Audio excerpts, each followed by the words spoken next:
I am being pressured to give money to a child that's legally mine, and I don't want to.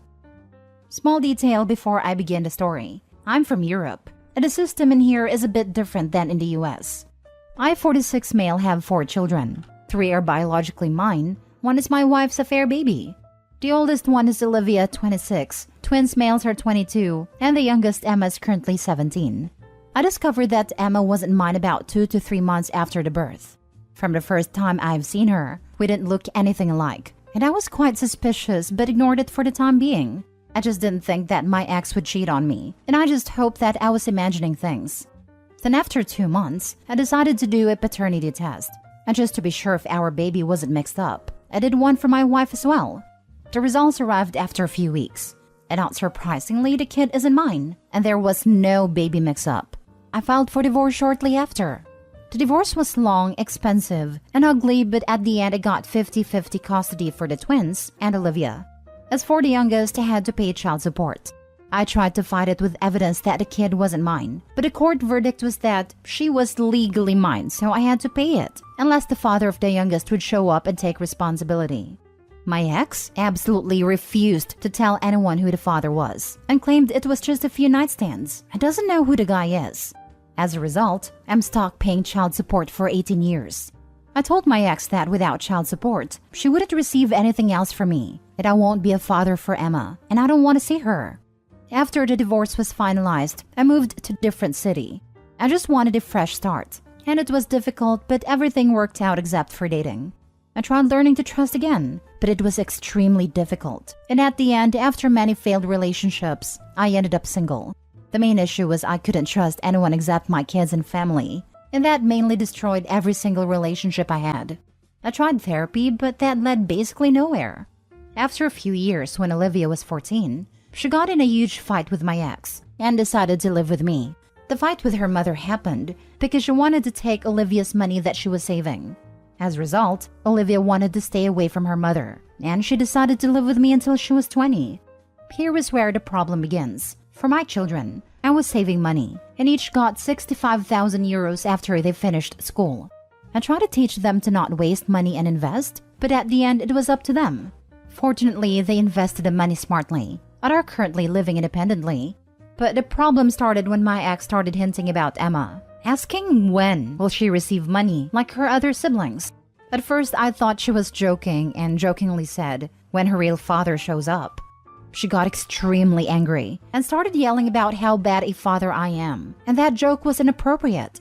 I got angry myself and said that she should have thought about that before cheating, and that I already paid for a child who wasn't mine for almost 18 years. At the end, I blocked her number and went about my day.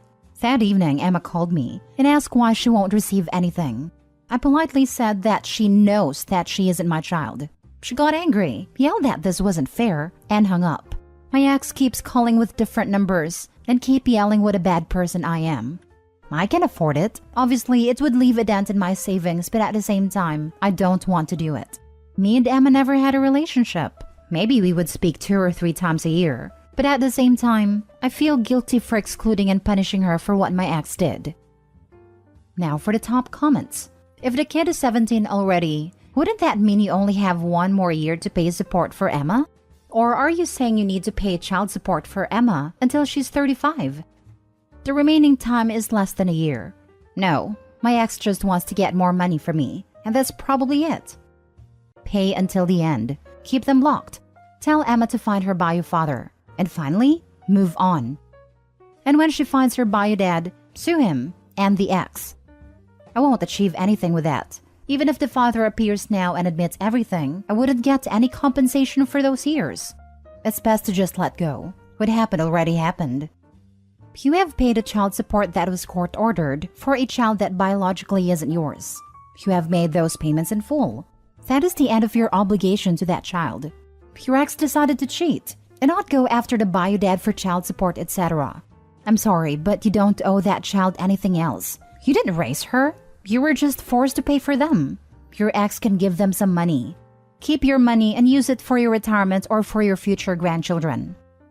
Totally agree with this. I would even go as far as to add up all the child support payments you had to make and show the total amount to both of them. I'm going to guess it's a whole hell of a lot more than 65k in euros. Reckon what her approach would have been had the roles been reversed. She has to understand she's being obtuse and greedy. I'm sure if Opie brought home an affair baby, she would be ever so gracious. She's even grosser not disclosing her dad to her and dragging her into her messy drama. What a mother. Not your child, not your problem. It's bad enough you had to pay child support for 18 years. It's the mother's fault for never trying to find her real father. Oh, I think the mother knew all along who the father was. Next story. My wife has been cheating on me for a year. I plan to divorce her as soon as our child is in childcare. My wife and I have been married for 5 years, and our child was born just over a year ago. I thought we were happy, but my wife became distant soon after. She stopped being interested in intimacy, stopped showing any affection towards me. She seemed to enjoy spending time with me less and less with each passing week and month. I have tried talking to her about it, but she has blocked any effort from me. I wasn't able to reach her. Then about 3 months ago, I saw a notification on her phone. I wasn't snooping, I just wanted to pause the music she had playing. But there it was. Can't wait to see you tonight. I've been hard all day. It was a text from her male best friend. My heart skipped a few beats. I started to look through her phone and found loads of texts going back months. Nude pictures, dirty talk, everything. I wanted to throw up. Apparently, they started getting closer a few weeks after the child was born and started sleeping together around 3 months after the birth. All those nights she went out with her girlfriends, she actually spent at his house. I wanted to confront her, to leave her and be done with her. But we have a child that needs us. I knew I couldn't take care of a child alone, at least not until he would go to kindergarten. And I knew she certainly could not take care of him alone. Besides, I couldn't ever stand being apart from my little boy. So I made a plan. I collected as much evidence as possible and kept my mouth shut. I stopped trying to get closer to her, keep my head down, and just take care of our child with all my heart. But the moment he is settled in at kindergarten when he is 2 years old, I'll divorce my wife and try to get custody of my boy. And that is my situation. I've got to endure a bit more than a year of this broken marriage, pretend that I don't know what she is doing, and keep things civil. There is no one in my life I can talk to about this. I cry myself to sleep when she is out with the girls, knowing what she is actually doing. I gotta stay strong for my boy. I love you, little one. Edit, since everyone in the comments is telling me to get a paternity test, thank you for your advice. I already did. He is my child. Talk to an attorney and make your exit plan. Right here. Waiting a year is too long. Kindergarten isn't the only childcare option out there for toddlers. I'm guessing your wife isn't just carrying on an affair, but making her own exit plan. As crappy as it sounds, like you are trying to win the divorce, you want to do everything you can to have a leg up in all court proceedings moving forward, and talking to an attorney immediately will best position you. If she initiates first, she could claim that the two of you had discussed ending the relationship already before she started seeing her friend. Would still qualify as adultery, but put her in a much better light in court, especially if she can prove you were aware of the affair and didn't do anything. Yeah, she definitely is making an exit plan if it's been going on this long. She's probably waiting 6 more months and then giving divorce papers to OP. She's not waiting till this kid is in kindergarten. What will you do if she and her affair partner decide they want to get together before this year timeline is up? She might go for emergency full custody, and then you miserably waited for nothing.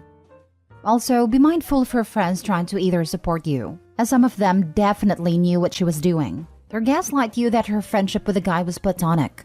You will get a lot of lies and a range of emotions from her once you confront her. Be prepared. There is no way all the evidence I have can be discarded. I know what she is doing, and she is not being very clever about it. Most of our friends are actually her friends. I am not a very outgoing guy, and had not a lot of friends before meeting her. So I'm fully prepared to be on my own once things come out. If there was no child, I just cut contact with her. But for our son, I'll try to be as civil as possible while setting firm limits. Our child needs his mom. Edit 2. Thank you all so much for your feedback and suggestions. To clarify a few things, as I already said yesterday, I had a paternity test done to make sure the kid is mine. He is, but it would not have changed anything for me anyway, at least not how I feel about him. I am talking to an attorney. I have been working with them for a while, gathering evidence and building a case. I am prepared in case my wife decides to act before I plan to do. Thirdly, sole custody is not my goal nor my preference. Optimally, I will go for some form of custody agreement, with me being the primary caregiver. I don't want to take his mom from my little boy, but I am prepared for the worst. Many of you disagree with my opinion to keep my wife's infidelity quiet. Let me clarify. In any legal proceedings, I will not hesitate to use what evidence I have gathered. But I will not go around advertising my wife's actions to our friends and family, or worse, to our boy. I will make damn sure his relationship with his mom stays as untainted as possible. I am aware that she might use some dirty tactics and may not be as respectful as I plan to be, which is why I am prepared for any eventuality with my lawyer. Sorry about the confusion regarding kindergarten, daycare, and childcare. I have used those terms interchangeably. In my country, children can be externally cared for from as young as a few months old, but that is rare. Most commonly, children are put in external care at 2 to 5 years old, depending on the situation. In our case, childcare under the age of 2 is not available, and our financial situation is a bit more complicated than I care to elaborate.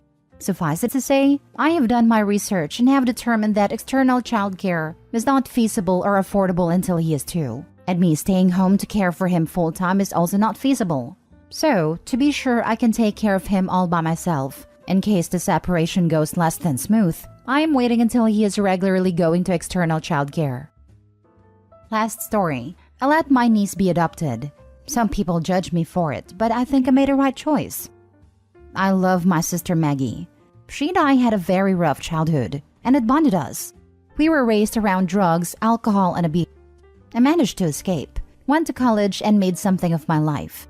Maggie wasn't as lucky. She fell in love with a dealer, began using, and entered into an awful marriage. I begged her to leave, offered her a spare room, rehab, etc. I even bailed her out of jail more times than I can count, but she just gets sober, leave him, and then go back. Then she told me she was pregnant. She was so excited. She was in a sober spell, still with her husband, but swore things were different now. He was going to live the life. He promised her. It took all I had not to cry at her naivete. My beautiful niece Harlow was born, and I did my best to protect her. At one point, social services were called on them. CPS did an investigation, and Maggie was distraught. She begged me that if Harlow entered the system, I'd take her. I couldn't let her be adopted. I promised her I would, and the CPS investigation was eventually closed. At one point, Maggie and I had a falling out. I was once again trying to help her leave, get sober, etc., but she refused and cut me out entirely. The husband had left her and moved on to someone else. Maggie moved without telling me, got a new number, and that was that. I was distraught. 3 years later, I got a call that my sister was gone. Coke overdose. I immediately asked about Harlow, and all they could tell me was that she wasn't there. It took a lot of calls, but I eventually uncovered that Harlow had been taken from Maggie a year and a half prior after she was caught buying substances. Now, according to those who know my sister, she swore up and down that she told them about me and that she wanted her placed with me. Social services said they tried to locate me but couldn't. I managed to get visitation with Harlow. By this time, she was 7 years old. I didn't think she'd remember me, but she smiled and ran into my arms for a hug. She said she missed me so much. She told me all about her foster parents, her new house. She was so happy and healthy. I met her foster parents, and they were lovely people. So kind, gracious, and loving. I watched as the dad gave her a piggyback ride to their car. Harlow had a huge smile on her face and was giggling. I realized how happy she was. I had several visits with Harlow. Social services told me I could file for kinship and explain the process. I was all for it and began speaking with my partner about the process. Harlow was turning 8, and we were closing in on her spending nearly 2 years with her foster parents. They invited me and my partner to the birthday party.